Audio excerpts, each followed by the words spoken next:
जय हिंद दोस्तों, सैनिक समाचारों में आपका हार्दिक स्वागत है। सबसे पहले बात करूंगा हेडलाइंस की। हाँ जी दोस्तों, 63% डीए यानी इसकी घोषणा और ऑफिस मेमोरेंडम जारी हो गया है। जुलाई का एरियर के साथ अगस्त में पेमेंट होगा। आरबीआई का दिशा निर्देश है, लेकिन आखिर किसके लिए लागू है यह भी आपको समझना होगा। यह लेटर है जो मेरे हाथ में, इसके ऊपर बात करूंगा। दूसरा एक और लेटर है कि जंतर मंतर पर पूर्व सैनिकों के मुद्दों को लेकर 8 तारीख यानी आज परमिशन मिल चुकी है। पूर्व सैनिक वहां पर पहुंच रहे हैं। आज धरना प्रदर्शन है। आखिर ये परमिशन किसने ली और किन मुद्दों के ऊपर है, इसके ऊपर मैं सीधी बात करूंगा। साथ ही मैं बात करूंगा भारत का नया ड्रोन जो 1000 किलोमीटर घुसकर दुश्मन को तबाह करेगा, और ये अमेरिका और रूस के बराबर उस कैलिबर का, और ये स्वदेशी है। सबसे अच्छी बात है। हाँ जी दोस्तों, इसके साथ ही मैं बात करूंगा यानी आसाम के अंदर आखिर क्या हुआ। 2 हीरो अरबपति लोग तन मन और धन से आसाम में बाढ़ग्रस्त लोगों की मदद की। यह देखने लायक है, सराहनीय है। सैनिक जीवन चैनल की तरफ से उन्हें मैं सैल्यूट करता हूं। यानी आपने इतनी बड़ी मानवता दिखाई। और साथ ही मैं बात करूंगा, हाँ जी दोस्तों, कमांडिंग अफसर आसाम राइफल्स के किस तरीके से आसाम के अंदर बच्चों को जोड़ रहे हैं, उनको मोटिवेट कर रहे हैं। यह बहुत अद्भुत पहल है। साथ ही बात करूंगा एक विधायक, भारतीय जनता पार्टी के विधायक की बेटी के साथ शादी के नाम पर धोखा। जब एमएलए का ये हाल है तो बाकी इसका मतलब शादी एक कितना धोखा हो रहा है शादियों में, ये बात रखूंगा आपके सामने। साथ ही मैं बात करूंगा पुलिस की हरकत से आप परेशान हो जाओगे। और साथ ही उड़ती हुई कार, हाँ जी दोस्तों, इनोवेशन इंडिया ने किया है। इंडिया जुगाड़ में परफेक्ट है। और ये कार आप देख रहे हो आसमान पे उड़ रही है, और इसको कहां, और ये वायरल हो रहा है, किसने बनाया अद्भुत ये कार। तो दोस्तों आइए खबरें करते विस्तार से। सबसे पहले मैं बात करूंगा, हाँ जी दोस्तों, भारतीय रिजर्व बैंक नोट मुद्रण प्राइवेट लिमिटेड एक संस्था है, एक अपना स्वामित्व है, आरबीआई के अंडर आती है, और इसका काम है नोट छापना, यानी नोट छापना। उनके पास प्रेस है, और जैसा कि देश के अंदर मैसूर में है, सालबनी में है, देवास में, नासिक में, 4 जगह आपके नोट छपते हैं, बैंकों में जाते हैं। अब इन्हीं के कर्मचारियों के लिए ये निकला है, आप देख सकते हो, सालवानी प्रेस की तरफ से निकला है circular number 4 dated 5 August 2026, payment of salary BRBNPL। इसका मतलब है भारतीय रिजर्व बैंक नोट मुद्रण private limited revision in rate of dearness allowances, यानी डियरनेस अलाउंस की घोषणा कर दिए, क्योंकि ये पहले ही कर देते। इससे ये पता चल जाता है कि केंद्रीय कर्मचारियों का डीए अब 60 से 63% हो गया। ये बात बिल्कुल क्लियर है। अब आखिर इनको पहले पेमेंट है, क्योंकि ये आप नोट छापते हैं तो इनके पास वहां इस तरह की पावर है। यानी अभी यह महीना अगस्त का घोषणा हो गई, जुलाई का एरियर और अगस्त की पे और पेंशन के साथ इनके खाते में 63% का हिसाब किताब बन के आ जाएगा, और उसका ये सर्कुलर नंबर 5 है, आप समझ गए हो। अब बात करेंगे बाकी केंद्रीय कर्मचारी हैं, उनको डीए कब मिलेगा। डीआर उनके लिए थोड़ा इंतजार करना पड़ता है, क्योंकि बहुत आप समझ सकते हो, लगभग 1 करोड़ से ज्यादा 1.2 करोड़ के दूसरे केंद्रीय कर्मचारी। इनका सरकार क्या करती है, सरकार आज फ्री आज घोषणा कर सकती है, कोई भी सरकार के पास रिस्ट्रिक्शन नहीं, लेकिन इस पैसे को मार्केट में लगाएगी। समझ सकते हो, मार्केट में लगाएगी, 2-3 महीने उनका इंटरेस्ट लेगी, और लगभग जाके आप समझ सकते हो दशहरा दिवाली के आसपास इसकी घोषणा होती है। तो आप क्लियर समझ चुके हैं। अब ये लेटर इफेक्टेड किसके लिए, उनका काम क्या है, नोट छापना, यानी और कहां कहां छपते हमने बता दिया। आप इसको थोड़ा पढ़ लेते हैं। As advice to corporate office letter number so and so dated 4 August 2026, rate of dearness allowances payable to all the company employees revised from 60% to 63% of the basic pay with effect from July 1st 2026. Accordingly, the DA at the revised rate shall be paid through salary from August 2026 onwards. The arrear of dearness allowance of month of July 2026 shall be paid along with salary of August 2026. यानी अगस्त की salary के साथ जुलाई महीने का भी arrear होगा, और आपको ऑनवर्ड यानी इसके बाद आपको 63% से अदायगी होगी। धन्यवाद दोस्तों, ये था लेटर। खुशखबरी है, जिसको आई उसके हिस्से में हमारे को लेट आएगी, लेकिन एरियर के साथ आएगी, इसलिए नो टेंशन। इस लेटर का मतलब आप समझ चुके होंगे। आइए दोस्तों बढ़ते हैं एक और खबर की तरफ। जैसे कि कंफ्यूजन हुआ था, मैं माफी चाहता हूं कि हमारे संज्ञान में मामला आया था, जितना आया मैंने उतना डिलीवर किया। उसके बाद लोगों ने मुझे कॉल किया। जंतर मंतर पर आज धरना प्रदर्शन है, इसकी अगुवाई सूबेदार मेजर दिलबाग सिंह कर रहे हैं, और उनका नंबर है, और ये वयोवृद्ध कल्याण संगठन है, आप समझ सकते हो, veterans welfare organisation Amritsar Punjab, Havildar Trilok Singh हैं, और इन्होंने demonstration of Jantar Mantar New Delhi 8 August 2026 from 10 hours to 13। यार उन्होंने कहा है कि 10 बजे से 2 बजे तक धरना है, और उसका पुलिस विभाग से, ये पुलिस उपायुक्त कार्यालय नई दिल्ली से एक सैंक्शन लेटर है, मैं आपके साथ अंग्रेजी और हिंदी दोनों में रख रहा हूं। इनका वीडियो भी जारी करूंगा। मुद्दा था वन रैंक वन पेंशन का, मुद्दा 8 पे कमीशन का, मुद्दा अग्निवीर योजनाओं को लेकर के सरकार को ज्ञापन दे रहे हैं, और 1 दिन की इन्होंने परमिशन लिया और आज जंतर मंतर पर यह आयोजन है। अब इसमें सीधा सीधा लिखा in this regard inform that you, वहां से आया कि demonstration of Jantar Mantar New Delhi 8 August 2026 time so and so has been considered by the competent authority. Accordingly, you are permitted to hold demonstration at Jantar Mantar, New Delhi at above said date and time subject compliance guideline of Supreme Court. Supreme Court की guideline, और उन्होंने कुछ जिस तरीके के नियम है उनका हवाला देते हुए कहा उसके तहत आप शांतिपूर्ण धरना जंतर मंतर पर करोगे, आपको परमिशन दी जाती है। अब ये आपके सामने ये वीडियो भी है सुविधा दिलबाग साहब का, मेरी कल बात हुई, सवेरे भी बात हुई। तो दोस्तों आप बढ़ चढ़कर वहां पर जंतर मंतर पर पहुंचे और इसका सफल आयोजन करें। वाहिगुरू जी का खालसा वाहिगुरू फतेह। मैं veteran welfare organisation India Punjab president Subedar major Darbag Singh साਰਿਆਂ ਨੂੰ अपील करदा कि जो लखविंदर सिंह वीडियो पा के गमराह कर रहा है कि धरना 8 नवंबर का कैंसिल आ, 8 तरीक की परमिशन हो चुकी आ और गुरुद्वारा बुढ़िया साहब भरपूर वोट आसरा ले चुका है। मैं बाहरली स्टेटों के बदौलिया साहब या जिसको भी सबको अपील करदा ये धरना बरकरार है। कल हम आके उत्थे पहुँचना है और हमने धरना लगा रखा है। मेरा नंबर है 9765689358। SP कौशल या किसी ना भी कहीं गल कर लोगे, धरना कैंसल नहीं है। और जो लखविंदर सिंह के फेडरेशन है वो सरकार ने दोबारा आके अपने गलत धारणा से गलत वीडियो पा के जो लोगों को गुमराह कर रहे, सैनिकों के हकों लिए वो लोग खड़े नहीं है, सैनिकों के हकों को बर्बाद कर रहे हैं।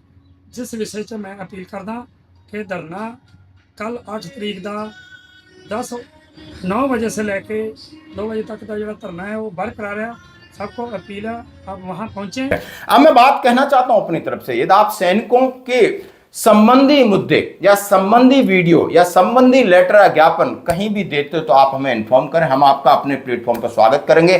क्योंकि मैं इस बात का कमिटमेंट करता हूं कि सैनिकों के वेलफेयर के अलावा कोई पॉलिटिकल नहीं, कोई किसी अपने राजनीतिक हित कुछ भी नहीं है। सिर्फ और सिर्फ सैनिक, पूर्व सैनिक, वीर नारी और सेना को आगे रख करके ही मैं सारी बातें आपके सामने लाता हूं। धन्यवाद दोस्तों। अब मैं बात करूंगा, हाँ जी दोस्तों, बड़ी खबर और बड़ी बात।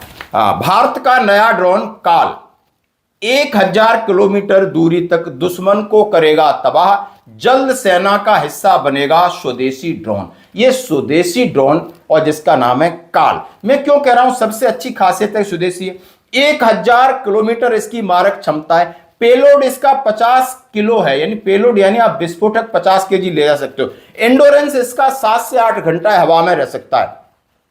और ये क्या है, आपने जहां हाईली टेक्निकल नेविगेशन सिस्टम है, यानी आपका सर्विलेंस पावर जबरदस्त है। रेडार जैमर के बीच में भी जा सकता है, यानी कितना है। और ये कहा जा रहा है कि अमेरिका और रूस के टक्कर के जो ड्रोन है उसको ये टक्कर देगा। हाँ जी दोस्तों, अब कहा जा रहा है कि भारत का स्वदेशी वन वे अटैक ड्रोन काल जल्द भारतीय सेना में शामिल होगा। 1000 किलोमीटर की मारक क्षमता वाला ये ड्रोन 50 किलोग्राम विस्फोट ले जाना, 7 से 8 इसका उड़ान भरने की क्षमता और नेविगेशन सिस्टम जबरदस्त, दुश्मन के रेडार और जैमर के बीच सटीक हमला। भारत का नया काल राजस्थान से अफगानिस्तान तक सीधा करेगा मार। हाँ जी दोस्तों, जिसमें कहा गया है ये कौन सी कंपनी बना रही है, यानी राजस्थान सीमावर्ती क्षेत्र अफगानिस्तान तक इसकी मार करेगा। रूस का जेरॉन 2 और अमेरिका का ल्यूकस इसी श्रेणी के ड्रोन हैं।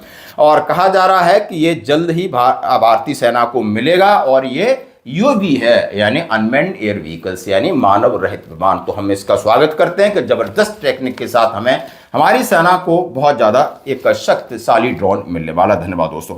अब मैं बात करूंगा 2 हीरो की। हाँ जी दोस्तों, अब जैसा आसाम के अंदर बहुत बाढ़ आई है, वहां पर जनजीवन तबाह हो गया और वहां पर एक ऐसी हस्ती जो अपने आप में अरबपति हैं, करोड़पति हैं, बड़ा बिजनेस फर्म है और वहां पर जाकर के तन से, मन से और धन से सेवा कर रहे हैं। धन से वो दूर बैठ के भी कर सकते, लेकिन नहीं, वो खुद इन्वॉल्व हुए फिजिकली और आम लोगों में मिल रहे हैं जाकर के, कितना अच्छा लगता है। मैं सैनिक जीवन चैनल की तरफ से सैल्यूट करता हूं। पहली हस्ती हैं उद्योगपति समाज सेवी हैं अनन्या बिरला और कुमार मंगलम, यानी आप बिरला ग्रुप के मालिक हैं और उनकी बेटी हैं। आपने उनकी रॉयल चैलेंजर्स IPL की टीम है और आप देख सकते हो इन अनन्या बिरला को किस तरीके से एक मानवीय चीज दिखा रहे हैं, इससे बहुत अच्छा लगता है।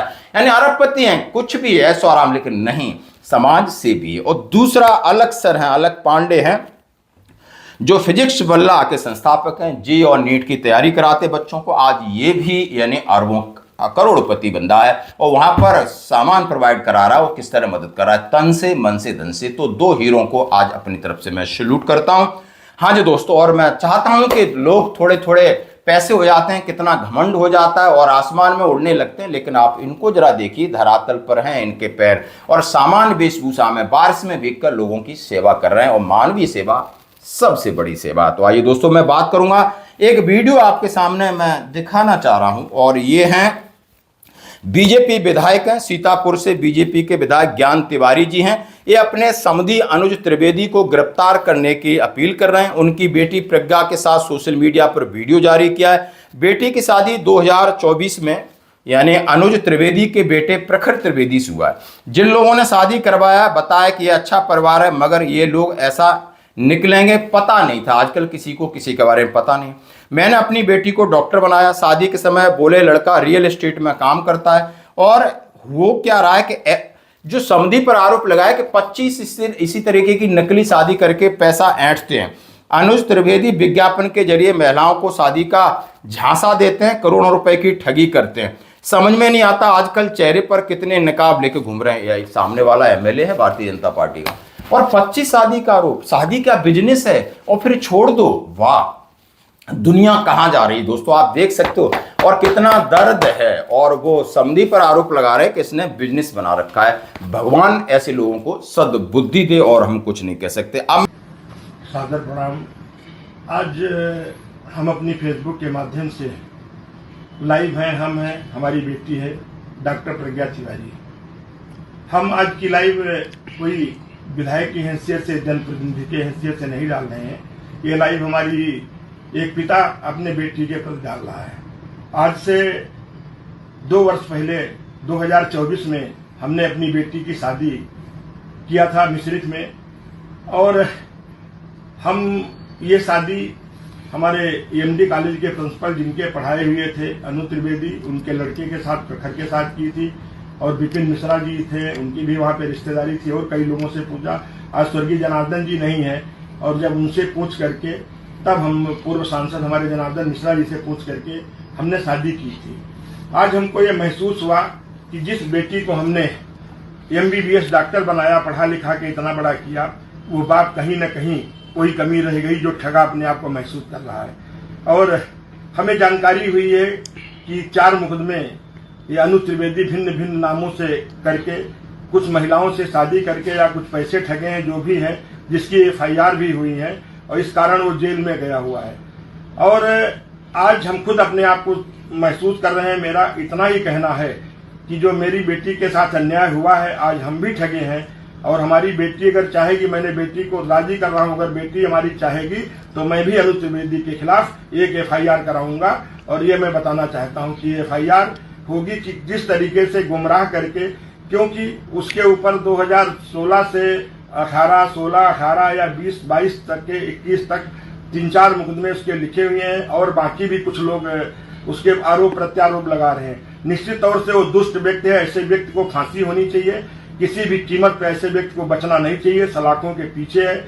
यदि उसके लड़के का हाथ है उसमें तो उस लड़के को भी जेल जाना चाहिए। उसके ऊपर भी कड़ी से कड़ी कार्रवाई होनी चाहिए। अब मैं बात करूंगा, आप देख सकते हो दोस्तों, हाँ, एचपिडा स्काई नेक्स्ट यानी प्रोटोटाइप एक का आप समझ सकते हो। एचपिडा स्काई प्राइवेट लिमिटेड के संस्थापक रवि टामटा ने एक स्वदेशी तकनीकी से और इस तरीके की एक कार तैयार की है और जो कि पूरे विश्व में तहलका मचा रही है दोस्तों। वीडियोस इसके वायरल हो रहे हैं। अभी तो ये ट्रेलर है, झांकी बाकी। उन्होंने कहा है भारत का जो इनोवेशन सिस्टम है और उनकी जो कंपनी रवि टामटा जिसके ये संस्थापक हैं, उन्होंने ऐसा करके भारत का नाम रोशन किया और आने वाले कल में आपको ये देखने को मिलेगा कि यानी आप समझ सकते हो, इस कार की खासियत देख सकते हो। अभी इसका ये ट्रायल है। धन्यवाद दोस्तों। अब मैं एक और खबर आपके सामने रखना चाहता हूं। फ्री का सामान नहीं मिला तो दुकान बंद करने पहुंची पुलिस। उत्तर प्रदेश के गाजियाबाद की खोड़ा कॉलोनी में एक छोटी सी दुकान, 2 पुलिसकर्मी आए, फ्रूटी और बिस्किट लेके चले गए। जब महिला ने दुकानदार से पैसे मांगे तो मना किया और धमकी देने लगे।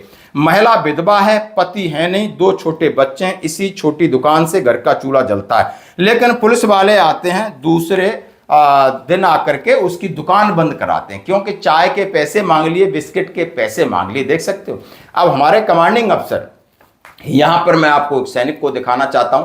जैसे कि कॉमनवेल्थ गेम में भारतीय सेना ने आज देश का नाम रोशन किया, वहीं पर आसाम राइफल्स के कमांडिंग अफसर आसाम के बच्चों को ले जाकर के उन्हें एक प्रोत्साहन कर रहे हैं, उनसे खिला रहे हैं और देश भावना के प्रति उन्हें एक संदेश दे रहे हैं। तो दोस्तों, आज की खबरों में इतना ही। बने रहिए हमारे साथ। धन्यवाद। आप इसलिए बंद कराने आए हो ना, जो कि कल हमने पैसे मांग लिए थे आपसे।